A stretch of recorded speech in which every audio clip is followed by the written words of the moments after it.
NATO Secretary General Jens Stoltenberg today said that Ukraine will be a part of the transatlantic military alliance once the war in Ukraine is over. The development comes at a time when Stoltenberg visited the war-torn nation for the first time since Russia's full-scale invasion in February 2022. Zelensky is scheduled to attend NATO's next annual summit in Lithuania in July. Significantly, Kiev applied for an accelerated membership in September last year. I said in Kiev yesterday that Ukraine's future is in the Euro-Atlantic family, and all NATO allies have agreed that Ukraine will become a NATO member. But the main focus now is, of course, on how to ensure that Ukraine prevails. No one can tell when and how this war ends. But what we do know is that when the war ends, we need to ensure that history doesn't repeat itself, that Russia is not able to continue to attack and to wage war again against Ukraine and to continue to chip away at European security. So we need a discussion about a security framework. And Sanjay Suri continues to be with us. Sanjay, when it comes to this pitch that's come in from the NATO chief, what does this tangibly do to Putin's plans in the war zone? Nothing at all, and this is doing nothing very much for Ukraine either. The agreement in principle that Ukraine will join NATO is of no reassurance to Ukrainians, and for that reason no particular and imminent threat to Putin. This kind of agreement was reached by NATO leaders back in 2008, and that led to very little on the ground. In 2014 you had the start of the Donbas war between Ukraine and Russia that never quite ended, and then of course in February of 2022 we had this invasion. So this kind of a reassurance that is not tied to a time and to a date is going to do nothing for Ukraine, and in fact Ukrainian leaders have said that they need a roadmap ahead. They have said that they could possibly boycott the upcoming NATO summit in Vilnius in Lithuania if they find that there is no firm commitment. So this agreement in principle really will do nothing, and it's not going to be very reassuring for Ukrainians to hear that, well, let's wait for the war to be over, let's wait for your need to be over, and then we will help you. They need the help now, they need NATO protection now, not when there is no need for protection. Right, but when it comes to the arms supplies that are coming towards Ukrainian forces from many Western powers, many experts are saying that Ukraine has already kind of de facto become a part of NATO because it is being armed to the teeth by the Western nations. Well, that is quite true. De facto, there is a great deal of protection for Ukraine and great deal of support for Ukraine from Western nations, even though what we call Western don't always sit under the same policy umbrella. The US is going one way, France is beginning to talk another language and to pursue another policy, and France has said that it will support the EU budget to pay for more ammunition only if the 155 millimeter shells ammunition are all sourced from the EU, and that would mean principally France. So France is clearly opening a market here, as no doubt are US weapons manufacturers. But there is a difference therefore opening up between the French principally and the Americans, but clearly there is a unanimity in terms of support. The difference comes because support of this extent is no doubt of critical importance, but it stops short of Article 5 of NATO, under which all of NATO will come into play if any one member is attacked. That clause says that if one member is attacked, that will constitute an attack on all members and all must respond. Now this support stops short of that, and that is the kind of support Ukraine is looking for.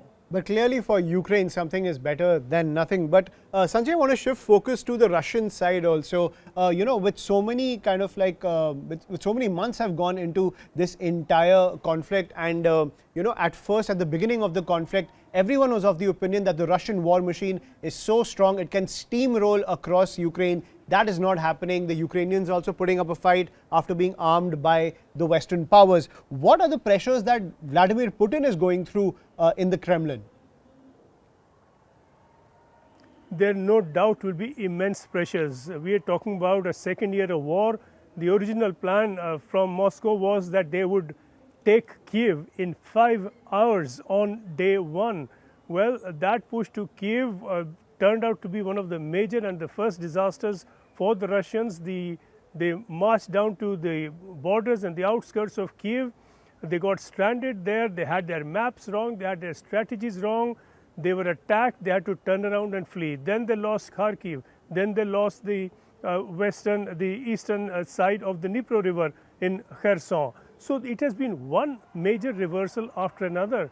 Russian planes don't dare enter Ukrainian skies anymore because the air defenses from the NATO countries are that good. So this is now turning out to be a disaster for Putin.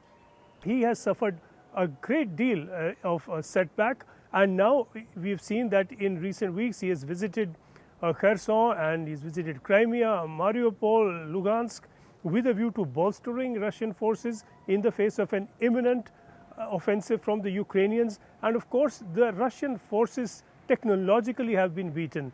The Javelin missiles, the HIMARS missile system has absolutely smashed the Russian tanks and armament.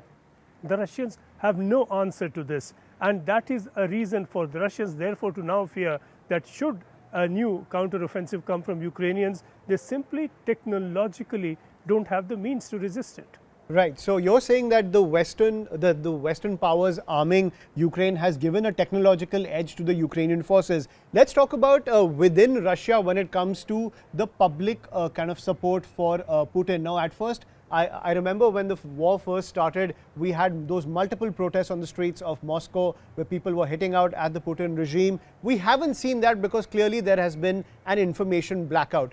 Do you think from the public of Russia, there is also immense pressure on Vladimir Putin, especially because he started the entire national draft program pushing Russian youth into the war zone? Do you think that he needs to show some kind of results, some kind of easing of the conflict in order to maintain at least his power back home? Well, you know, as you say, we don't have a great deal of information from Russia because of the information blackout. It's a very opaque setup. We ourselves on our channel have reported from Ukraine twice. We have visited Ukraine. We have applied to the Russians for accreditation to be able to report the war from the Russian side, from Moscow, from the forward lines, and we've had no response at all. So we have ourselves experienced this kind of information blackout that you described. But again, you quite rightly point out to that one incident when they introduced drafting. We saw the kind of exodus that resulted from this. The rush towards Georgia particularly, people fleeing the country, trying to avoid being drafted, trying to avoid conscription. That clearly was a very clear sign, and that is not Western or NATO propaganda, a very clear sign that this war is immensely unpopular. People do not seem to support it. The fact is that they cannot express themselves democratically. There is no free media. There is no voice that they have. If at all they have a voice that's finding expression on the streets, we simply may not get to hear it. People simply are rounded up, thrown in jail. We saw the incidents on a couple of television programs when somebody dared to speak out and interrupt a news program to have their say against the war. These have been stray incidents, but clearly they are indicative of a mass of opposition to this war in Ukraine.